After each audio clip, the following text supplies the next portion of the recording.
good morning mga katrops. Update ko lang kayo doon sa ating ginagawa.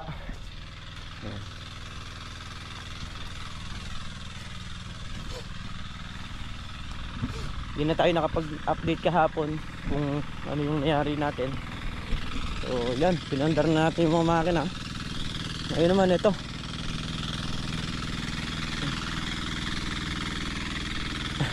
May nakahalo ng dalawang supot. Bali, 4 na patong na lang ito mga katrops. Ayan na siya oh. Dalawa na lang, header na. Ayan. Ngayon sa umaani ng kamote ngayon pa lang nangyayari oh.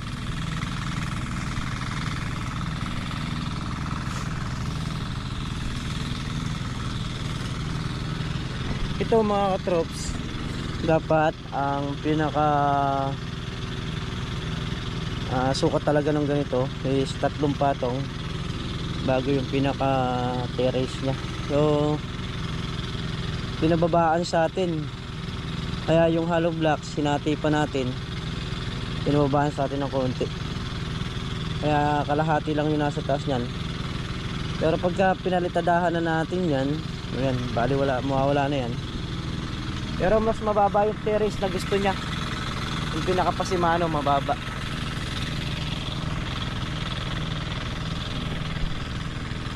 Ayan na nga siya mga katrops. Ayan, bali may bintana rito. At dito yung pinto. So ayan mga katrops, bali nasa header na nga kami. Nakapagpatong na rin kami ng isang patong magmula doon. Ayan, 11 lang yung sa likuran yan mga katrops. Dahil pa-slant yung gustong mangyari ni Sir Boyet. So ganun, yun yung pinagawa niya, yun ang susundin natin.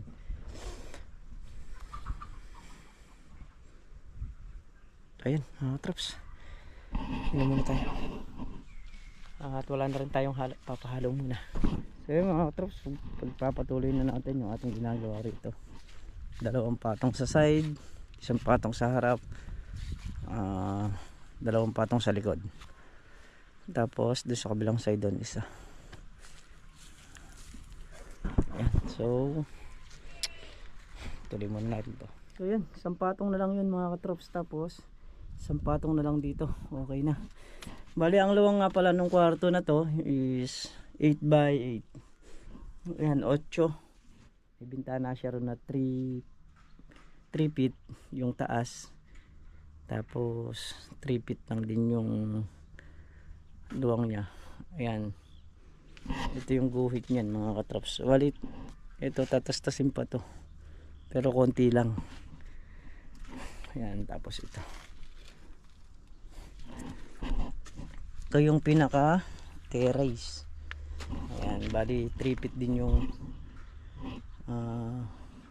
luwang nyan, paikot naman dito. Tapos lalagyan ng pasimano to, saka yung bubunga ito. Yan, bukas makakapag ano na yan, makakapagkasana ng mga tubular na bubong sa taas. Tapos pagkakaya ng bubungan na rin namin, para nang sa ganon pag umasinta kami ay nagpalitada kami rito sa loob o dito, malilim na props. Saka yung pinto nya, meron siyang pinto ron, 70 lang yung sukat, kaya lang salamin. So dito ilalagay mga props. Walang hamba yun, babasyada lang tayo dito sa kabilang side na to. Tapos finish lang dito para dito may tornilyo yung pinto. Tapos lalagyan ng kuryente. Yan. Maglalagay nga pala ng ano dyan, ng kuryente dito. Tapos dito na yung switch. Yan, sa lugar na yan. Saka saksakan. Ayan. Tapos dito rin ganun din mga katrops. Dito yung switch nung sa may si terrace. Tapos yung kasing kusina mga katrops, dito ipupwesto sa lugar na yan. Pagka nagkaroon na ng ano to, ng buhos,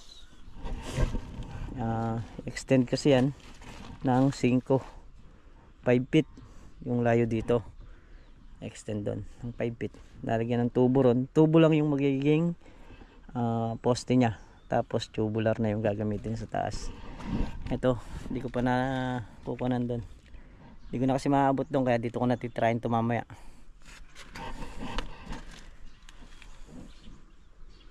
Ayan, mga katrops. Inilabas lang nila sandali. Malapit lang din naman. Ayun din sa may dulo na yun. Bali magmula rito sa dalawang ito, apat na pinitak. Bali konti na lang mga katrops. Tayo makakaraos na rito sa ating inaasintahan. Palitada naman, mapapalaban naman tayo dyan sa palitada.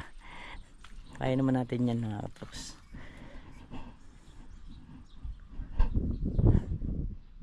Yung asinta natin okay naman. Oh.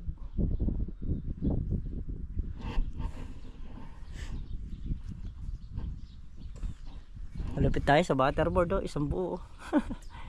Isang buong ulo. Tubular. Ayun yung tubular nga pala na yun, naka ano na yun, naka primer na kagaya nito. Para i-welding na lang. Ang pipinturahan na lang nun yung pinag-weldingan. Tapos tubig, istilahan din natin ng tubig to. Papunta ron.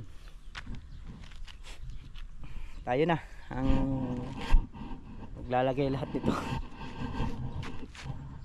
Kaya hindi ko alam kung mga ilang araw pa kami rito. Sa ngayon, bali pangatlong araw pa lang namin dito mga katrops, sa Zambales. At si paring Carlo nga, ayun na, ando nagliliting. Dito dalawa kaming gumagawa, si paring Carlo dun sa balag. Nilalagay niya ng liting.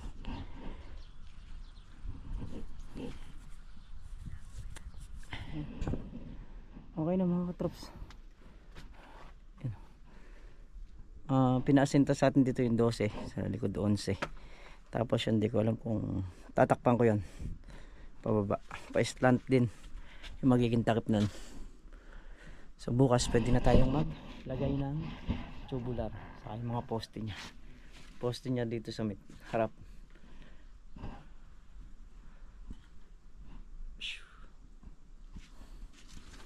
Yung tambakin ang malaki-laki nito kasi nasa ano to eh, 3 hollow block nakabaon yung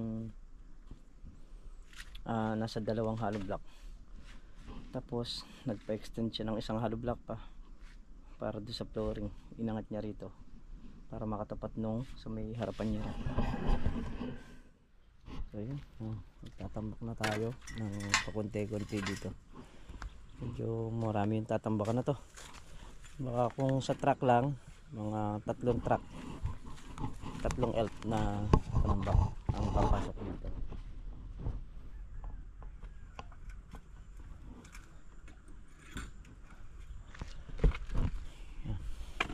Tambak dito, tambak doon hanggang sa makarating doon sa loob. So yun yung mga katrops, at kami nakapagtambak na. Ayan, sinasako namin, tapos kinakarga rin sa isang motor para medyo malayo kasi dun sa may labas ng gate na yun may kakartilya, medyo magtatagal, kaya sako-sako na lang, mas maganda pa pagpasok doon sa loob, hindi pa hirap. Bonfire katrops, masarap niya kung meron kang manok na native, ilagay mo sa lata saka masukluban dyan, talaga namang lutong-luto yan, pati yung lata. Pag naubos yung bagay, sigurado luto na. Bukas, kailan kayo mo mga katrops, ito yung kwarto ng ating vlog. Tayo nagtatambak na nga dito sa may kwarto. Ito, tapos yung pang doon sa may sulok doon, yun lang yung tatambakan. Konti na lang to, mga 2 truck na lang na 2 kalahating truck. Ayan, kalat natin para tapos pipit-pitin, tapos babakalan. So yun mga katrops, bali yung sa loob tapos ng tambakan yung pinakakwarto. Ito na lang dito sa may labas yung hindi pa natatambakan. Pero habang nagtatambak si Dennis, ikakasa naman namin yung yero, yung bubong niya. Ayan, nagtayo na tayo rito ng pagkakapitan para puro actual position ang gagawin natin, kasi nga mahirap magputol sa taas. Hindi naman tayo ganun kabiyasa sa pagpuputol. Lalo na sa mga ganito kasi delikado pagka sa taas pumutol. Kaya kailangan sa baba pa lang lahat nakaputol na siya. Salpak na lang ng salpak pagdating sa taas. Gagawa lang tayo ng pinaka-guide niya rito saka doon. Alam na natin yung magiging sukat ng iskulahin nga. Tapos yung flooring, oras na mayari kukuha na tayo ng nivelasyon, saka natin tatansian, tapos lalagyan din natin ng graba yan saka babakalan. Ito yung magiging tirahan nung kanyang kinuhang tauhan dito sa farm. Ayan, 1 kwarto. So nag-apply na yun nung minsan, mukhang okay naman, mukhang tinanggap na rin niya. Kaya hintayin lang nilang mayari itong ginagawa natin para makapag-start na sila. So ako naman, naapuro ko na para lahat ng trabaho rito magawa na rin. So yun nga mga katrops, dapat magbububong na kami. Hindi natuloy gawa ng pinalagyan muna niya ng biga. Yan, so mainam nga naman yung may little biga na ganun para hindi sa pader nakatumbok yung mga 2x2 na tubular. So pagkalagay namin nun, ayan, pinatubigan muna namin itong loob para masiksik, tapos ma-flooring. Ito kulang pa ng tambak doon, yun na lang yung tatambakan. So habang nagpo-flooring dito pwede nang tambakan yan. Iuhuli ko na tong sala, yun muna yung tapusin namin yung flooring sa loob.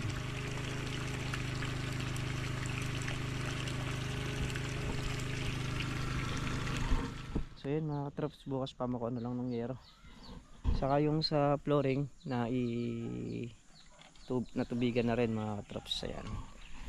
So muli mga katrops, syempre nagpapasalamat ako sa inyong lahat sa walang sawang suporta ninyo sa pagmamahal nyo sa channel namin. Ayan, ingat po kayo palagi mga katrops. Sunod po kayo na road.